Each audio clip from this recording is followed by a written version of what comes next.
And we're rolling. Let me adjust that real quick. Rock on. Alright, what's up, guys? This is COBRA1. Today I'm going to be interviewing a warrant officer, also known as my cousin, Joshua Sparks. Josh, what's up, man? What's going on, brother? It's good to see you again. Yeah, how's Germany? Say again? You're in Germany, Got a little right? audio issue on my end. Go ahead. You're in Germany, right? Yeah, I got you. Oh, there we go. You're in Germany, right? No, not yet. So I'm still down in Fort Eisenhower for my technical training, and then end of March, early April, we'll be moving out to Germany. Alright, so you are a W01 right now, correct? Yes, I am. I am a 255 November network operations warrant officer. And what is that? Like, I know you just said it, but could you go into detail for the clueless viewers? Absolutely. So your 255 Novembers, those are your Army's, your senior network administrators. Those are the guys that are responsible for essentially over any medium, taking communication and moving it from point A to point B. We ensure that whether it's over internet, hard cable internet, wireless, radio, SATCOM, that commanders and units can communicate, whether it's across a field, across combat commands, whatever the case may be. Right. So, first question. Why did you go warrant? What made you want to go the warrant route? Because I understand you were E7 in the Air Force. Most people either make a choice to stay and go the enlisted all the way up to E9, be that crusty old sergeant major. What made you say, man, I'm done, I'm going to go warrant? That's a good question. There's two parts to that. So, the first was, I'm a technician at heart. I love fixing things, figuring out problems, troubleshooting, making issues disappear, and making sure that the organization that I'm in can do what it is they need to do. And as many as you know, and many viewers who are prior military, once you hit your late E6, early 7 years and on, you really get moved out of your technical job. Your job is no longer actually fixing the things or doing the JOB. Your job really becomes management of the Joes or the airmen or the sailors or whatever the case may be that are doing the job. And while, at some point in my life, I'd like to move into that. When I made the decision to go warrant, I was 25, and I was a senior E6, about to put on E7, and I realized that I didn't want to jump right into middle to senior management at the ripe old age of 26. I also like being the go-to guy, especially for your command teams or your senior elements, being the one that they can say, crap, we just lost communication. Sparks, can you figure this out? Or, hey, Sparks, we're thinking of implementing this solution into our infrastructure. Is this possible? Can we do this? And do you think this will benefit us? And I enjoy that aspect of being the go-to for that. So that's the first part of just why I wanted to be a warrant officer in general. And then the second part is why I jumped from the Air Force to become an Army warrant officer is I was an active duty technically. I was a Air Force Reserve AGR when I cut over.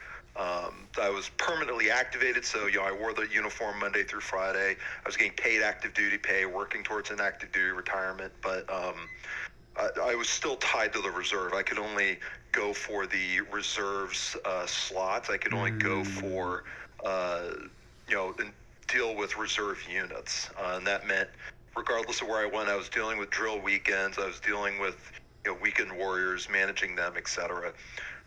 But in late 2021, the Air Force Reserve made some decisions to basically cut all their mil-techs over to AGR, which blew their budget out of proportion. So the very next year, they then knee-jerked again in the opposite direction and stopped hiring AGRs, stopped promoting AGRs because they couldn't afford it. And I was basically going to be stuck where I was for several years. In addition to that, there's that one piece. They then also said, all right, your career status doesn't really mean anything anymore. You're going to have to move and find your own position every 4 to 5 years. And if you can't, well, guess what? You're not full-time anymore. So staying in Air Force AGR was really going to put my military career and being able to do an active duty career in jeopardy. So a buddy of mine told me to call a guy. And he said, hey, this guy's name's Matt. He's a good dude. He might be able to help you out. Matt turned out to be Chief Warrant Officer 5, Matt McDougall, at ForceCom G6. Sorry to cut you off. You met a Warrant Officer 5. Yes. So for those of you who don't know, those are unicorns. I saw one time when I was on active duty, and I was like, whoa. Mm-hmm. No fucking way. They're unicorns. You never see them. It's 1 through 4. Yep. And in the signal career field, there's only 37 of them total. So they're really rare. But I called him and I was talking to him, and he was like, hey, you know what? I understand, because I was in Air Force E6 when I cut over 20 years ago. So after sitting down and having a conversation with Mr. McDougall and really getting some insight into what it was like, I asked him the question, hey, Chief, you were in Air Force E6, you were looking at E7, and now you're an Army Warrant Officer, and you're now the cream of the crop for it. Do you miss the Air Force? And he said, I don't miss a damn thing about the Air Force. I love being an Army Warrant, and you should make that decision too. So after that conversation and him basically telling me, hey man, I'll have my letter of recommendation for you tomorrow, which is a huge part of your warrant officer package, is having a senior warrant officer sign off on it.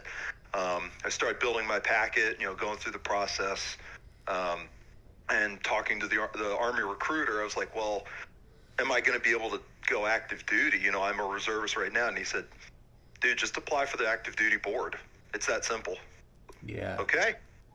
I was gonna say the Army does things.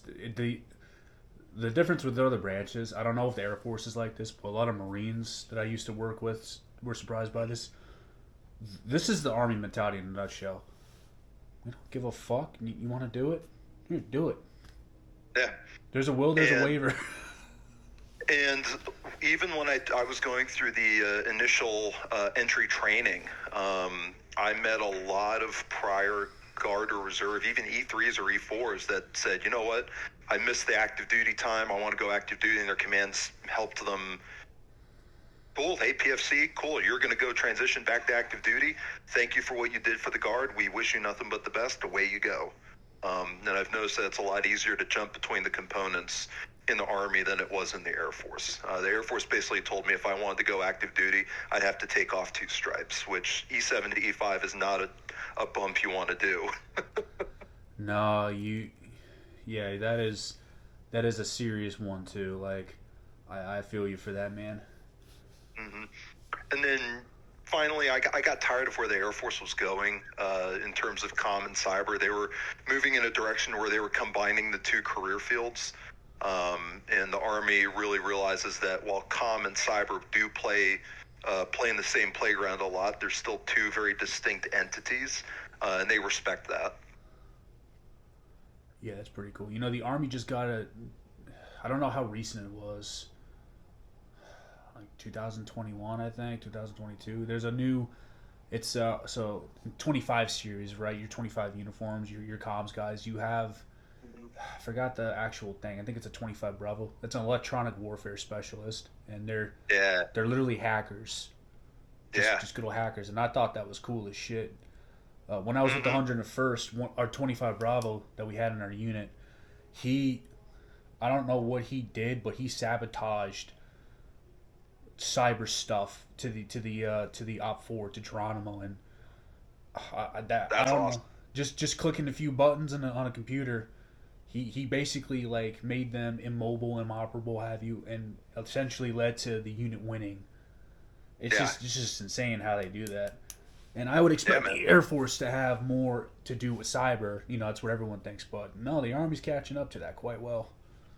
Army's really starting to lead the way in terms of comm and cyber, and the Air Force has very quickly started to fall behind on that, especially as the and I'll talk about this a little later, but the Army's been poaching Air Force members to become warrants for the better part of 20 years. So they're like, oh, you have talent, you want to make more money? Come on over. Yeah, another thing too about the Army people don't know, we have, well, I'm not in it anymore, but the Army has satellites. Mm-hmm. Like, it's some weird thing. I saw a couple dudes with it. It's like a space badge or something. Mm-hmm. It's like, Yep. everyone thinks the Army's one thing. No, the Army it's insane how massive and how much it's growing and how much more there is. You're not the only airman that has left and joined the Army for different opportunities, and it's crazy.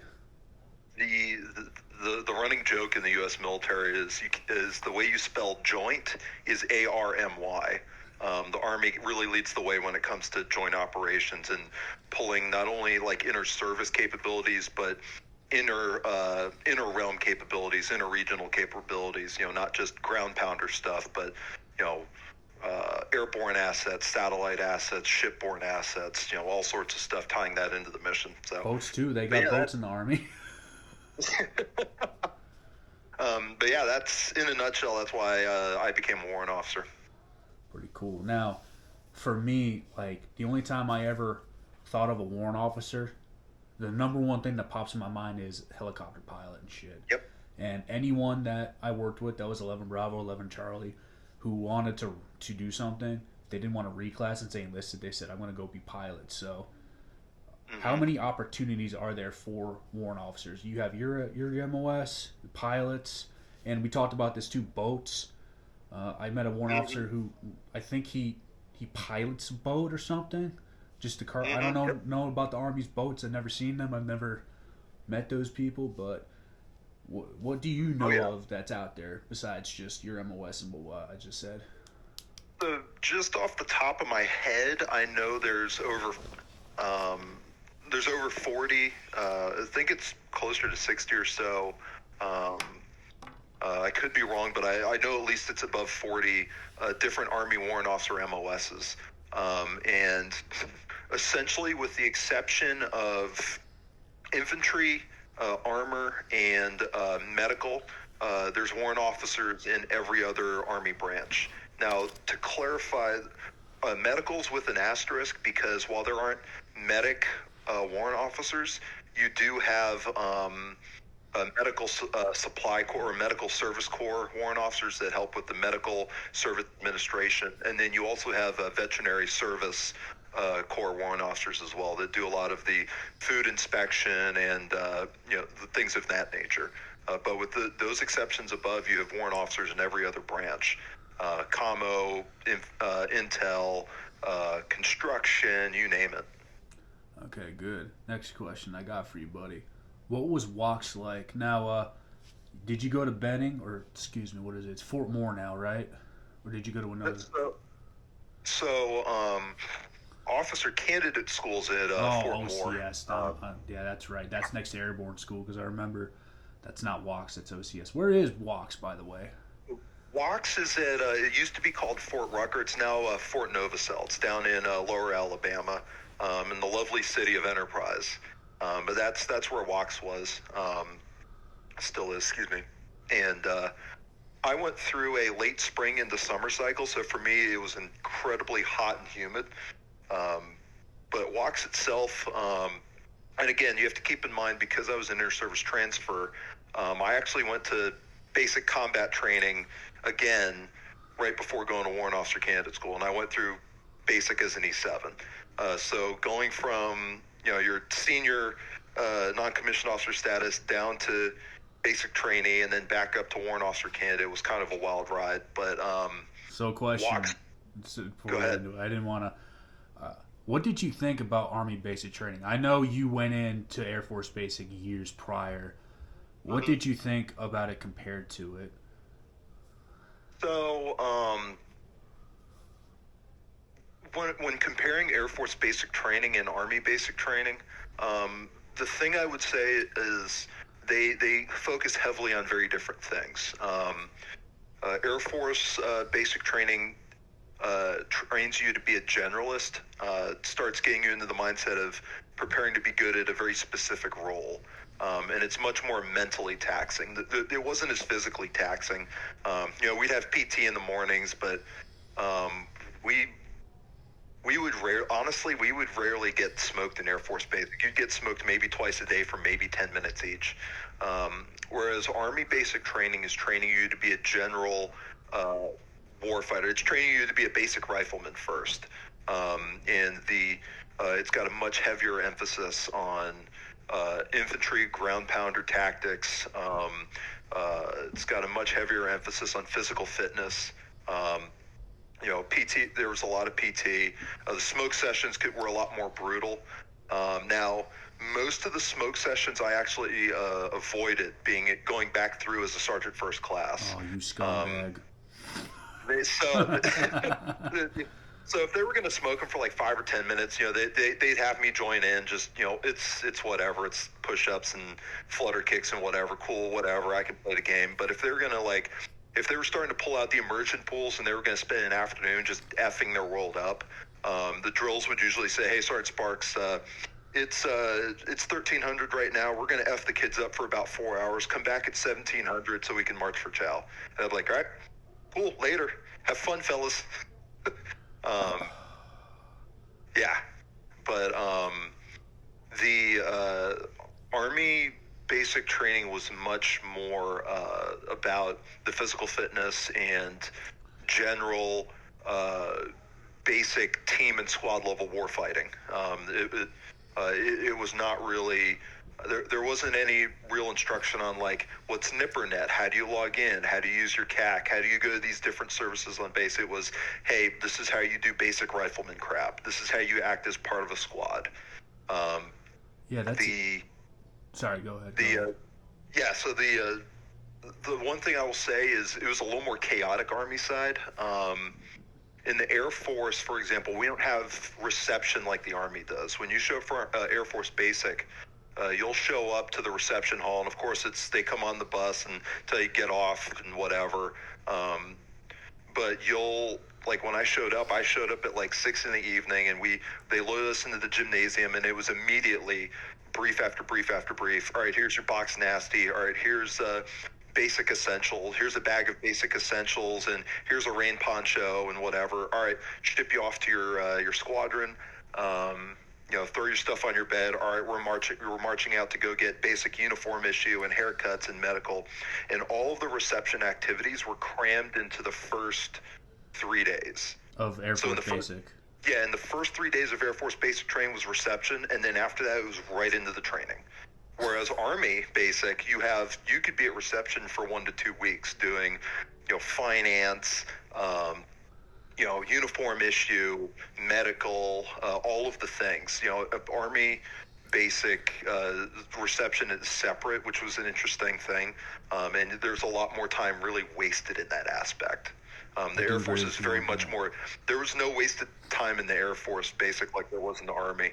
Like Army Basic, you could be sitting around for a couple hours in the barracks, like having to do sweeping or rolling your clothes or whatever. The Air Force was very much, this is the schedule. We have this, then we have this, then we have this, and there was very, very little free time at all. Yeah, that's how Army Basic was for me, but mine was, because I was OSA, we did black and gold phase. It was back to back, so family came. Hi, mom and dad. Hi, whatever. Sunday, they let us know very quickly when they smoked us for the entire day on Sunday, which is is not what you want to have happen on Sunday in basic training.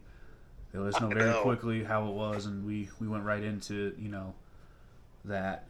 It was just go on my basic training. So I'm hearing all this. I can't believe the Air Force is just showing you how to do stuff with your CAC in basic. I didn't really know about my code and stuff till I got to my unit. I'm like, hey, what the fuck do I do? I can change my code. How do I do that? They don't give a fuck to teach you that. They're like, you have a computer, figure it out. But here, you got to go to the range and learn how to shoot your fucking rifle. That's how the Army always was. Yeah, it was very much like that. And There was a lot of times in basic where they basically used me as a spare adult or NCO, where like if it was raining or snowing or something, the drills were like, yeah, I don't want to march them to Chow. Hey, Sergeant Sparks, come here. Hey, march the battery to Chow because we don't want to get soaked. Have fun. That's what we had. We had an E5 and another E4 from the Navy, both from the Navy, and they did treat them the way you described, but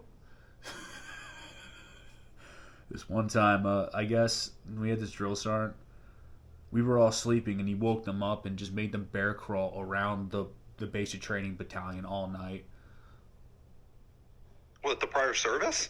Yes, while we were all sleeping, and then there were days that they would treat them the way you said. It was weird for them. I think they just like to fuck with them. Yeah, so like 95% of the drills really, most of the time, if they saw me, they'd be like, dude, I'm so sorry. What the hell are you doing here? Or they'd come over and ask, what the hell I was doing there as a sergeant first class. There was a couple of drills that,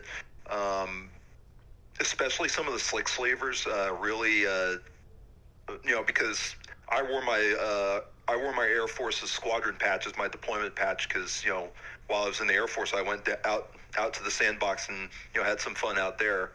And there were some drills that were slick sleeve. So the slick sleeve drills would usually be the ones that would give me a lot of grief or try to act all super hoo and tough and try to mess with me. But the majority of the actual drills that had been downrange or had actually done the job were just like, hey, dude, you're an NCO, just play the game, do the things, help the kids, be a platoon daddy, and, you're off to bigger and better things. Yeah. But, so then leaving basic, right, and you're Sergeant First Class Sparks. Now you're off to WOX. So compared to your both times in basic training, what was WOX like? Was it similar to basic training in some ways? So it was, but it wasn't. Again, it WOX because it's an officer producing school. There is some rigor and there is some restriction. And even on the first day, so you have your first week at WOX, which isn't really your first week. You're doing a lot of M processing and your ACFT and all of that rigmarole to get ready for the course. And then your first day where you actually have what they call the bag drag. Or they call it now the bag relocation. That's where the rubber really hits the road, and that's where you usually see the classes getting smoked and getting jacked up, and their crap getting thrown everywhere. So the first day is really the roughest. But if you have a class that acts like NCOs who are trying to be officers, by and large after that, it's just it's basic light, but it isn't.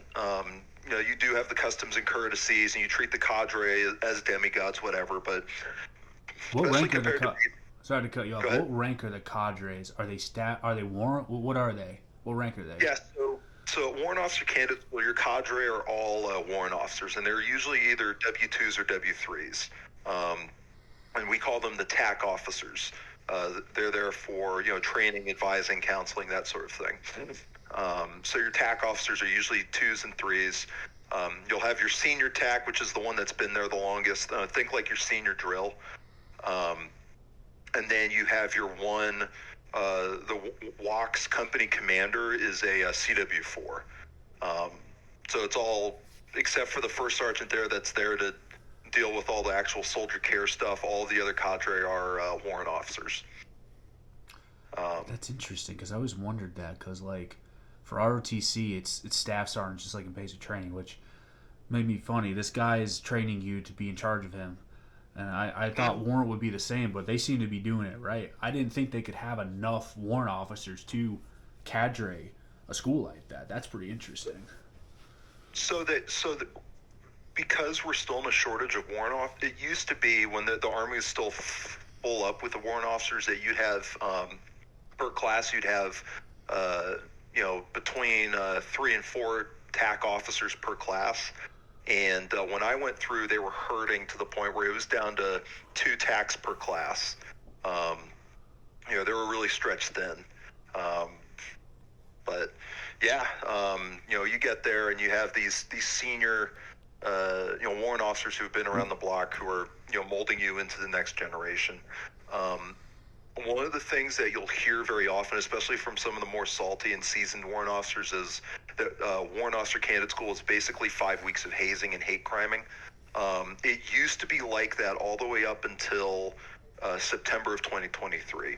Starting with fiscal year 24, starting with October of 23, they changed the curriculum heavily to more of a student-led course and more of a less hazing you into the mold of a warrant officer, much more mentoring you to become the next warrant officers. Outside of the first day where my class jacked up the bag drag, where we got smoked twice that first day, and then after that, we didn't get smoked as a class ever again. It was individual onesie-twosie. Hey, you said the wrong thing to the attack officer, drop and give him 10. Hey, you didn't report to them correctly, drop and give them 20. I love that. No group. This guy fucked up. Now you're all going to pay. Just like, oh, you got a DUI, the whole company shows up to work now. I like that. Yeah. Handle it with that dumbass. Fix the dumbass, not everyone else that didn't do something stupid. I love that. And again, if you have a good class coming in, then you very rarely deal with that. Most of the rigor at Warrant Officer Candidate School is mental and academic. For example, we had over a dozen papers we had to write while we were at Warrant Officer Candidate School. We had, for example, you'd get up at, around 4:30 in the morning, get your room, quickly prep for the day, go shave, get into PTs. You go do PT for an hour, come back, shit, shower, shave, get ready for the course, for the morning, hit breakfast, go to class, and you'd be at class from, with an exception for a break for lunch, you'd be at class from 8 until 17 to 1800. It was a long academic day. Come back at dinner, we'd have mail call and catch notes for the next day. We had cleanup details that we had to do, mopping, buffering, waxing, all of that stuff. So by the time that's all done, it was usually about 19 to 2000.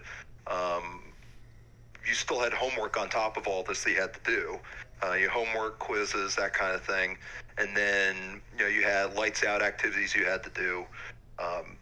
There were allowances to stay up after lights out to complete your homework and requirements. So especially during the duty week, the rigor was mostly mental and academic. You usually ended up sacrificing sleep to make sure that you got all of your assignments and requirements done. And a good day's sleep at walks during the duty week was like 4 to 5 hours sleep a night. And that's if you didn't have an hour-long CQ shift overnight. If you did, it was closer to 3 or 4 hours of sleep. Oh, God. So you did fire guard and walks. Oh, yeah.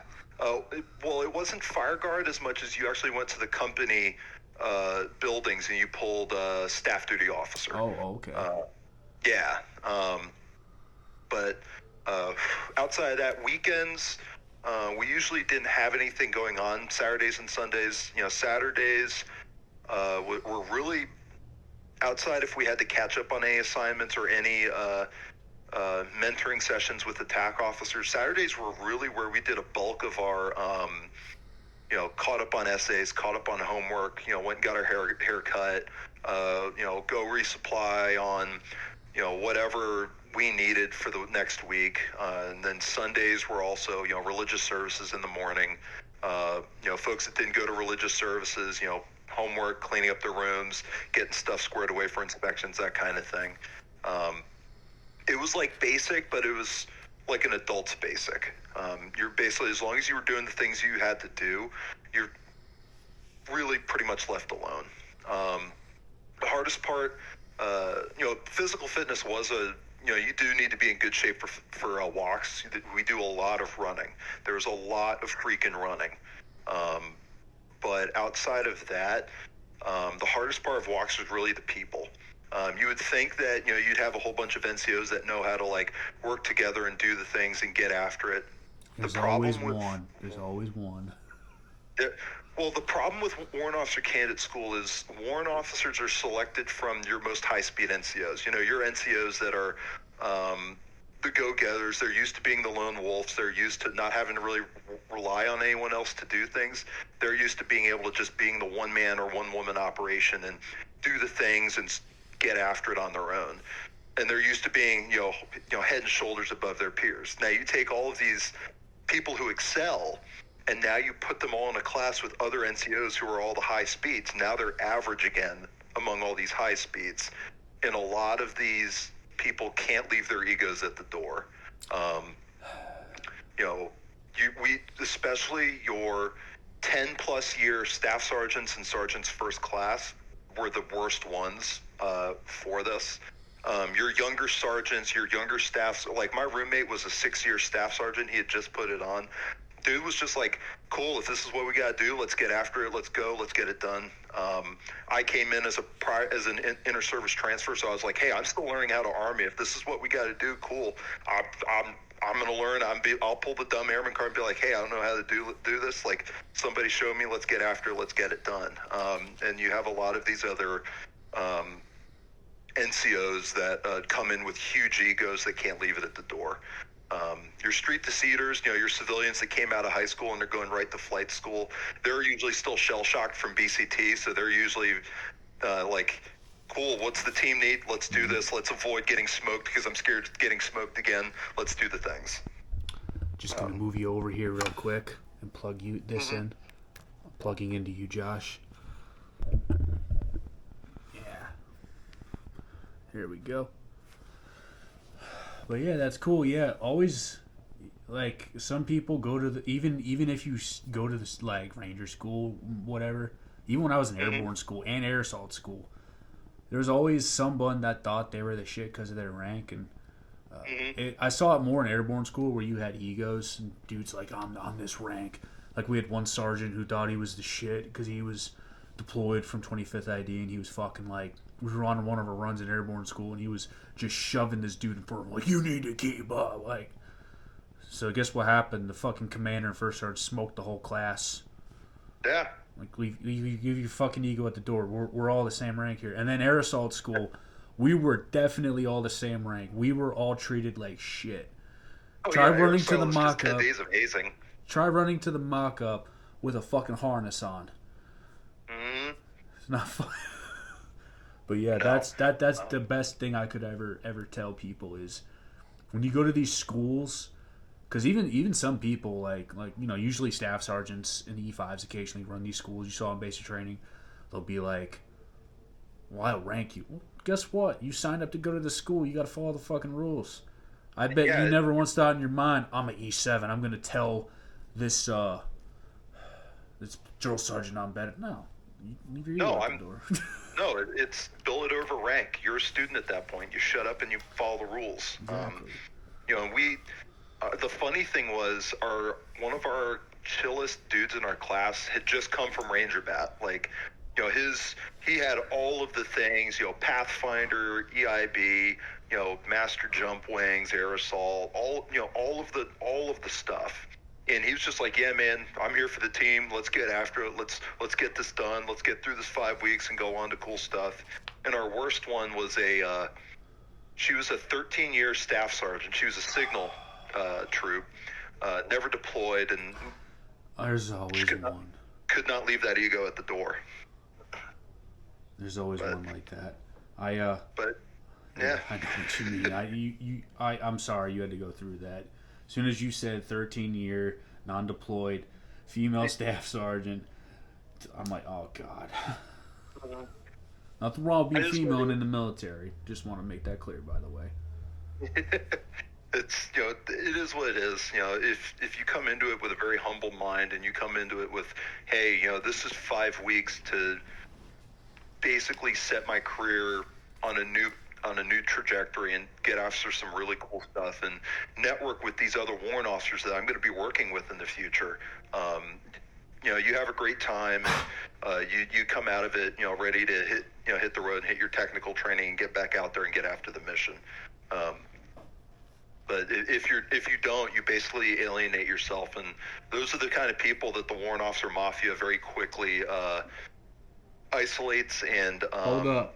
Self-drop. There's a warrant officer mafia. You ever heard of the E4 mafia?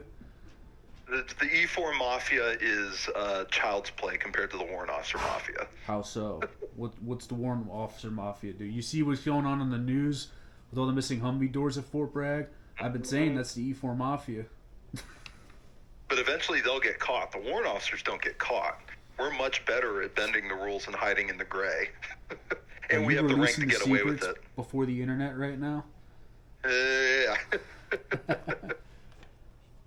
The Warrant Officer Mafia. I'll keep that in mind whenever I get back in the military.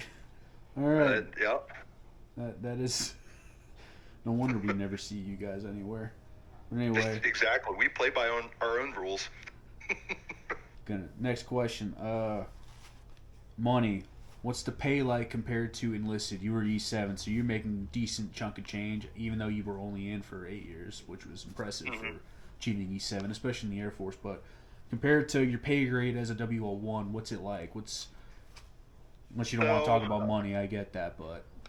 So, E7 to W1 isn't really a big jump. It's only a couple hundred a month, honestly. I jumped, when I first made W1, before taxes, I was pulling like 89K. E7, I was pulling like 85, 86. So again, there wasn't a huge jump in up. That's a pooper. That's a Thor. And you're interrupting my show. You need to go away. I'll feed you later. So I want to play. No, so when you compare it from E7 pay to W1 pay, there really isn't a huge difference. And especially with BAS going down because officers get less BAS, it's really a wash after taxes. But when you compare it to E6, E5, or E4 pay, it's a very healthy jump. Or if you're a street to like we had one of the guys we had was an 18-year-old street to so he was going from high school to jumping directly into W1 pay. He was going from high school to 70K a year. You can go from 18-year-olds out of high school straight to warrant officer? Yeah, so I know you. One of the things we're going to talk about is who can go warrant officer, and I'll kind of dig into that a little more when we get to that section. But long story short, yeah, you can. It's called street to seat. It used to be called high school to flight school, but it's now programs called street to seat. But yeah, your pay will jump up to depending on how long you've been in, it'll jump from on average up to 70 to 90K a year. And then, your automatic promotion to W2 usually puts you high 90s, low hundreds. And it just keeps going up from there.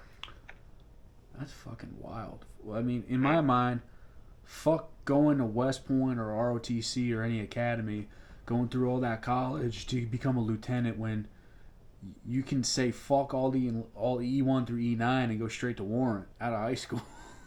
Quality of life is fantastic. I can't complain. Yeah. Oh yeah. By the way, thank you for I think we skipped over that question. Who can go warrant officer, rank, age, etc. So we talked about the youngest.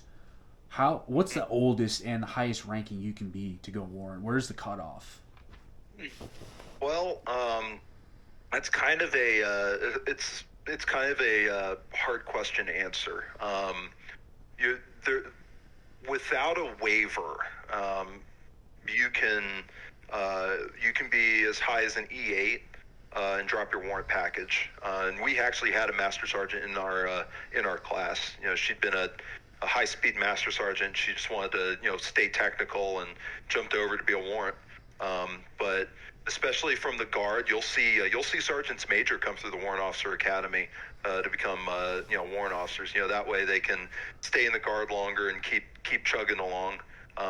Then you'll even see commissioned officers who got tired of the politics or wanted to get back to doing the JOB. They'll actually decommission and become warrants. So the rank is kind of a relative term. The minimum rank is, of course, for your technician. So for us walking warrants, minimum rank is usually E5, and they're usually looking for E6 at least. But for flyers, it's it's different. Again, for flyers, you can be straight civilian and come in to be a warrant. You can be we had a prior PFC in my class. We had a couple prior specialists in my class who are all going flyer. So for flyer, the bar is a little lowered. It's higher on the medical side, but it's lower on the rank and age side. Interesting. The highest. I'm sorry, you were gonna say? Oh no, nothing. I was gonna say earlier. I was gonna say you may be surprised with like somebody who has that standard, and it's like, oh, this guy's above that. He's above that. My camera's about to shut off, but we're good. He's above that, right? And how? Well, there's a saying in the Army: "There's a will, there's a waiver." Well, and yeah, that's so for technicians. You have to be at least 18 years old, no older than 46. Aviators have to be older than 18, no older than 33. My but of course, that's camera's overheating. I'm gonna have to cut this real quick. And we're rolling. Good, we're back. Sorry about that, guys. This camera's so awesome that it just overheated because I have it at the highest resolution settings for my viewers. Love that. Yeah. All right. But yeah, getting back to who can go warrant. So again, your general requirements, technicians are E5 and up. They're looking for at least NCOs. Your pilots, you can be a civilian doing street to seat, which is basically you work with the recruiter to come in, go through basic combat training, and then go right to Warrant Officer Candidate School and then flight school right after. And then, of course, general requirements, you have to be, for the technicians, you need to have demonstratable experience on evals that show, hey, I have skill sets in this area that I'm applying for. Outside of that, you have to have good health and all the standard stuff to go through another boot camp, essentially. Your MOS, your warrant officer MOSs are usually going to have very specific requirements that they're looking for. For like me, for example, I had to have certain certifications and certain education to apply for mine. Whereas for a logie, they'll have different certifications and different educational requirements. The best bet is looking at GoWarrantNow.com, which is the warrant officer recruiting site. That'll give you the most up-to-date requirements of what they're looking for. But just age and general requirement-wise was the ages that I listed, and usually NCOs for your technicians. Inter-service transfers, like myself, we had a little bit more requirements we had to do. We have to go find an Army unit that'll give us an ACFT so we can apply for the warrant board. We have to go through the Army's medical clearance. We have to pull ASVAB scores and get them converted to the Army standard. So there's a little more paperwork involved. But again, those are all listed on the Army's recruiting site. They have it very specifically what inter-service technicians need. And then of course you have your the one officer, your 180 alphas, your special forces warrants. Those are recruited directly from 18 series guys. You have to be 18 series. You have to be special forces qualified. They're looking for staff sergeant and up. Usually your sergeant's first class, and they go through a very different process than us technicians and pilots. They go through a warrant officer candidate school up there in Fort Liberty. They come out of CW2s, and they're just the SMEs when it comes to special warfare, guerrilla tactics, that kind of thing. That is awesome. I do love me some guerrilla warfare. I've been studying a lot of it lately. Interesting stuff. Like, do you know what guerrilla and guerrilla warfare means? Do you know, though? Yep. Do you know? It means little, yes, I know. It means little war in Spanish. It's a really political, but don't want to get too into that, getting distracted. Yeah. So, I know you still got some more stuff to do and training and whatnot, but how's your duty life now compared to when you were enlisted? So, when I first got here to Fort Eisenhower, I had a couple months before I classed up, where they loaned me out to a cyber brigade over here to work on some projects with them. So I really already got to taste what that's like.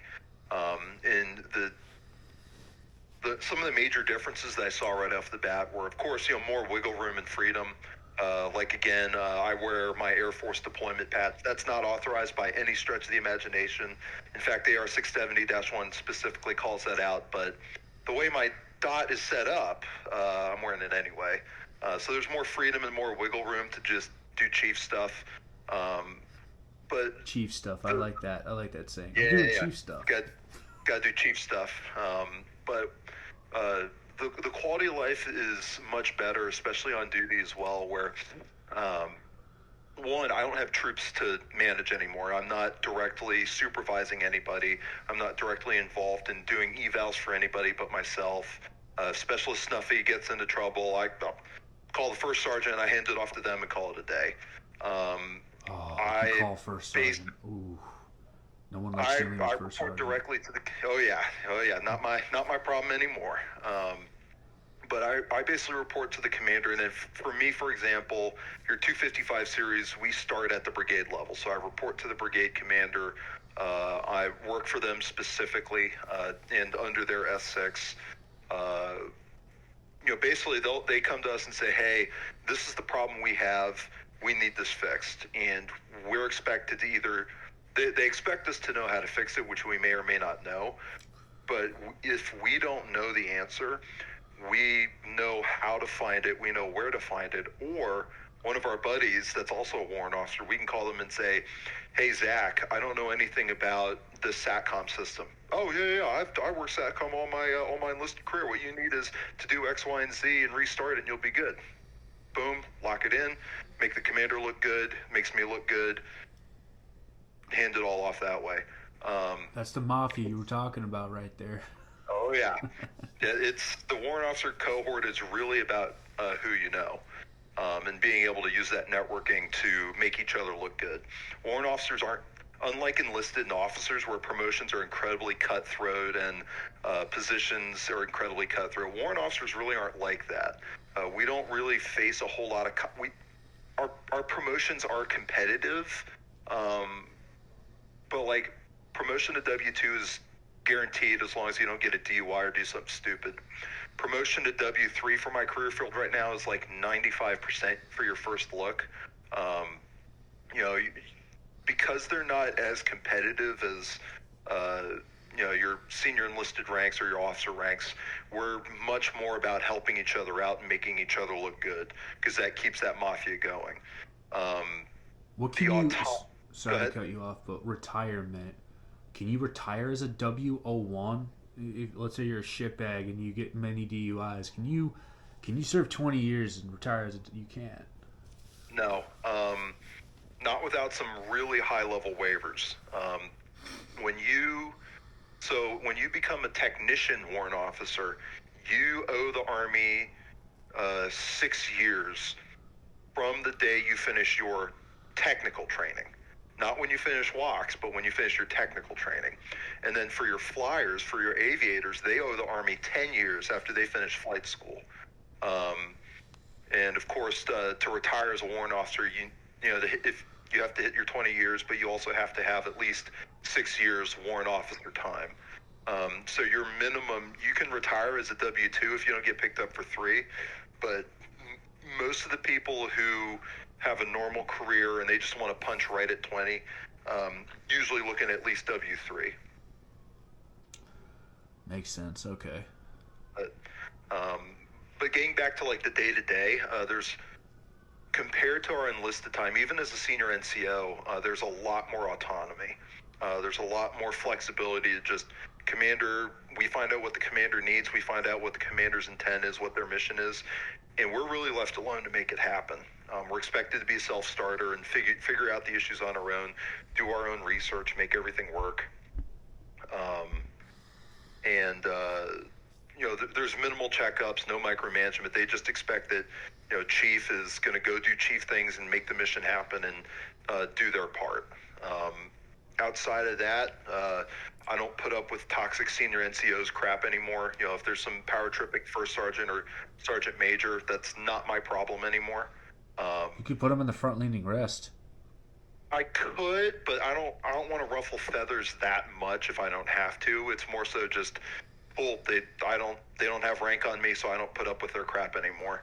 How humble. And How humble. yeah, oh yeah, just such a humble dude, man. I'm so humble. And then the final thing is mentoring the junior enlisted.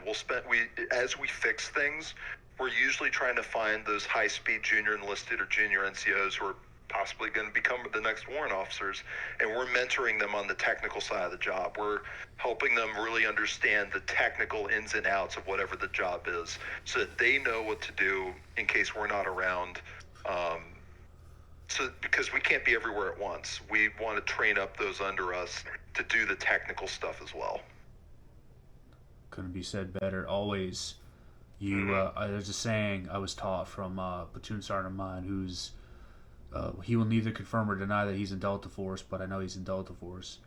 If you're too good to push a broom, it's time to leave. You should always, you should never be afraid to get down and dirty, whether that's going out with the Joes and picking trash up, or you just willingly, hey, you want to learn something, man? Not, oh, look at this junior enlisted scum. No. Just, you all wear green, you all bleed red. That's what I always say. We're all a team. Let me bestow my knowledge to you. I love that. That's exactly. It's at some point I'm hanging this up for the last time, and I need that next specialist or that next sergeant or staff sergeant to be jumping in to pick that up where I left it off and keep the mission going. And that doesn't happen without you actually spending that intentional time and training them and mentoring them. So that's another big portion of our day-to-day. That is really cool. I like that because commissioned officers, like you said, that was infantry, so there's no warrants in infantry. But commissioned officers, it's rare. It's kind of like, okay, and if they do teach a class, it's not to teach us what they know. It's just, I need a good OER. What do I do? Oh, I'll teach an op board, and then they say bye, and then team leader, squad leaders handle it from there. And I like you getting your hands on things like, hey, Joe, look at this. You want to be a warrant officer? Let me show you how to do it. That's golden. No commissioned officer I've seen is like, who wants to go green to gold? I'll help you. That is really cool. And it does differ based on officer to officer, but your commissioned officers usually aren't as in the nitty gritty and day to day with the Joes. Their job is much more on the managerial side, which again, that's what I didn't want to get into. Outside of your Mustangs, your prior enlisted officers, that's very typical of what I've seen, is what you mentioned. Yeah. Now, this is the final and important question because about 7 years ago almost, when I joined, I remember you talking shit, like what's up, boot, and talking shit on the Army. Now that you're in the Army, what's better, Army or Air Force? I will say for me, the Army is better. Why is that? Well, all the jokes aside, the culture in the Army is very much it's a work hard, play hard mentality, like actually to the core. It's very much a military environment versus a corporate environment like the Air Force was. Honestly, and this might sound weird to hear, but the work-life balance that I've had is much better in the Army versus the Air Force. I'd imagine.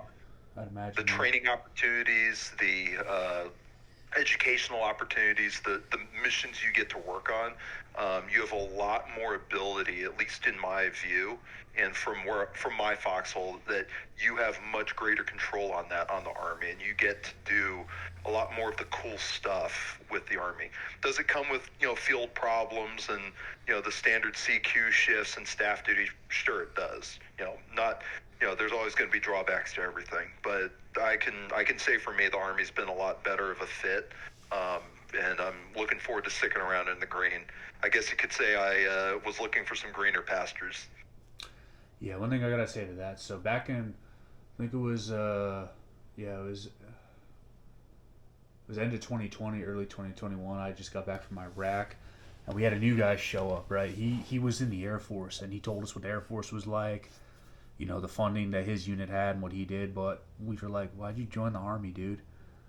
Like, there's been a lot of, usually, you always see Marines join the Army.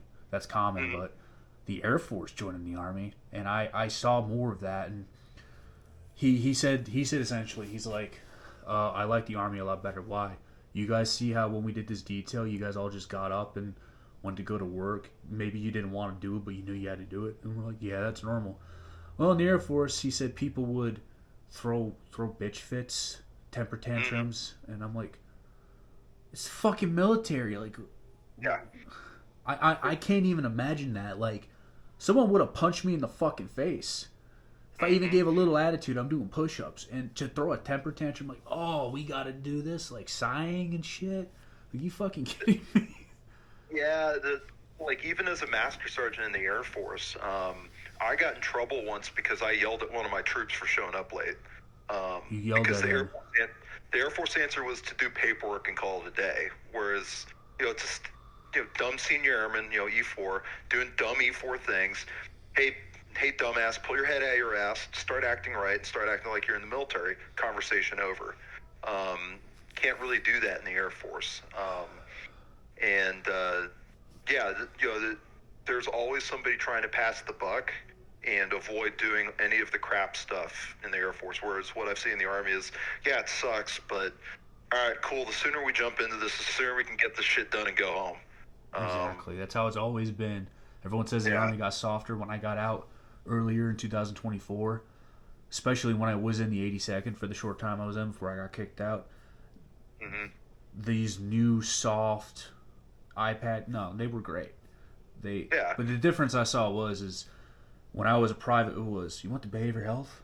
You're a fucking bitch. Fuck you. It was more like, we give a shit about each other and we're going to work as a team. So it was better, as it should be. As time regresses, the old days are better. No, fuck that shit. Now is better. And tomorrow and 5 years from now is going to be better. Not only because it will, but because we're going to fucking make it.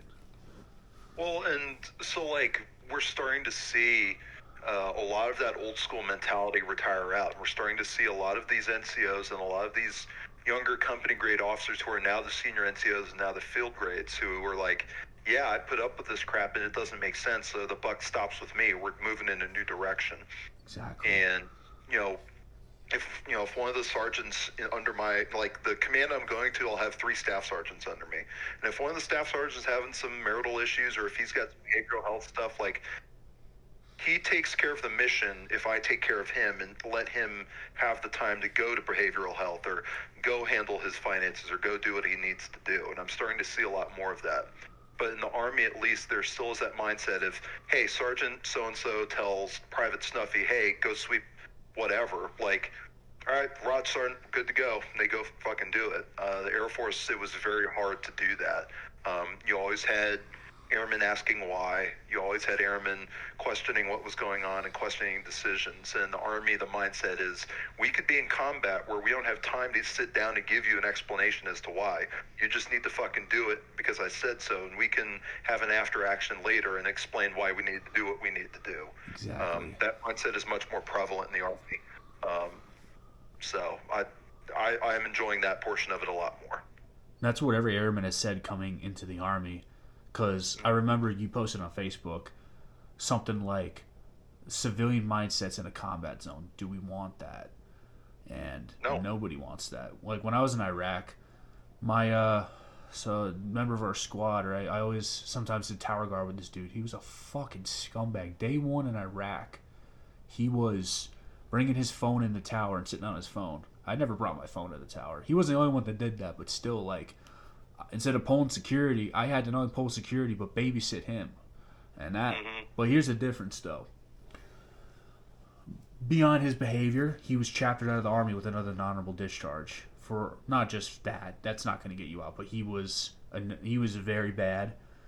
He was a drug addict. He was a shitbag, a terrible soldier. But there was this culture of not to bully him, never bully, but this guy's fucking us over. We don't want him here, and the leadership saw it. They gave him an opportunity. He fucked it up not once but twice, and he was out. Pack your bags.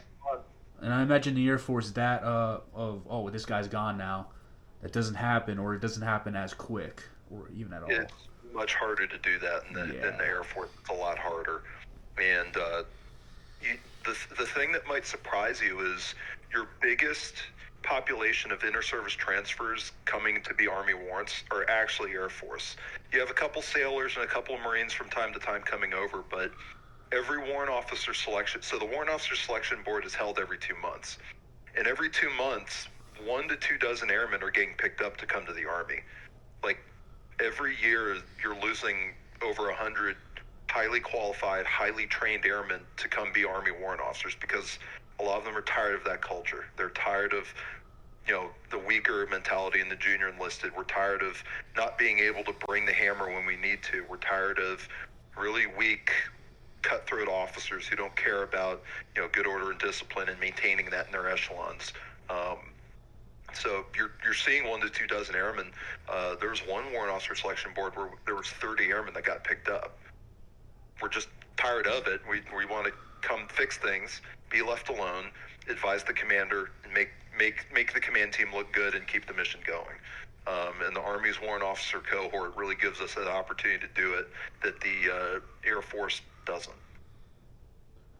Yeah, and that's a key thing because everyone's like, there's a saying, like when I was in basic training, we were getting the fucking ball smoked off us. It was, I should have joined the Air Force, and I always said no to that mentality, and you couldn't have proved it more with just not only your experience, but what you said.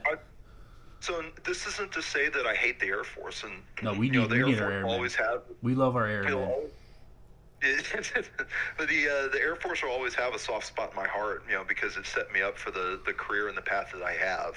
And I had some fantastic opportunities and got to work with a lot of really high-speed, awesome people in the Air Force. But the biggest issue that really kind of cemented it was in the Air Force. The way it works in the Air Force is you have your pilots up here at the top. You have your other air crew and Air Force Special Operations right under them. You then have 50 feet of pig shit, and you have everybody else. If you're not directly involved with flying, or you're not directly involved with Air Force Special Warfare, you're really not really highly considered by the command teams. And I dealt with several occasions, even as a senior NCO. When I left my unit, I'd been there the second longest. There was one other master sergeant who had been there longer than I. Besides that, I'd been there the longest at that unit. I'd been there about 9 years when I left. And I'd seen several iterations of command teams, and I'd seen several iterations of, technology advancing and, being there as the continuity would hold all that. And even with that, there are several times where a commander would just come in and say, yep, we're not doing that because I'm a pilot and I said so. And all I could do was shut up and color. And the Army warrant officers, if a warrant officer says, like, hey, we need to do this, 99 times out of 100, the commander's like, all right, cool, that's what Chief said, we need to get after it. Chief, whatever you need to make that happen, let us know, and we'll make this mission happen. Army warrant officers are much more highly regarded than even as I was as a senior NCO in the Air Force. And already day one, I'm already enjoying that portion of it a lot more. That's pretty cool, man. Well, I was so happy to find out you joined the Army. I went, yes, he finally figured it out. What he's not saying in this is the dozens of messages he sent me while I was in basic saying, suck it up, Air Force. But yeah, man, it's been great for me so far, and I'm excited to see where it takes me. Yeah, it's boundless. I miss being in. I'm also glad to be out. I'm enjoying growing my hair, being fat, but I'm in the process. It's gonna be long, but can't wait to be back in. Well, that's all I got. All right, guys. Absolutely, brother. Also, I will be leaving links in the description below to the websites you talked about. Catch you guys later.